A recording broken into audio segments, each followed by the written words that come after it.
नमस्कार मित्रांनो, PRJ education चॅनलमध्ये आपले सर्वांचे स्वागत आहे. आज आपण पाहणार आहोत स्वतंत्र दिन भाषण. तर चला पाहूया.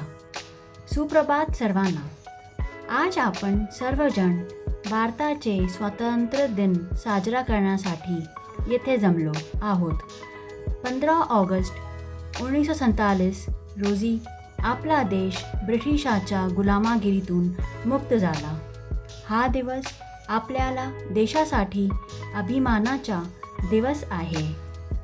आपल्या स्वातंत्र्यासाठी अनेक स्वतंत्र सेनानी त्याग आणि बलिदान दिले.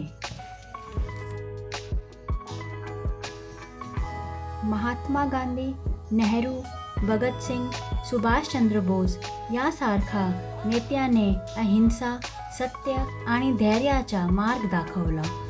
त्यांच्या संघर्षमुळेच आज आपण मोकळेपणाने श्वास घेत आहोत. आपल्यावर ही जबाबदारी आहे की आपण देशाची प्रगती साधवी, शिक्षण, स्वच्छता, पर्यावरण याकडे लक्ष घालावे आणि देशाला भ्रष्टाचारापासून मुक्त करावे. चला आपण सर्वजण देशाच्या विकासासाठी एकत्र काम करूया. जय हिंद.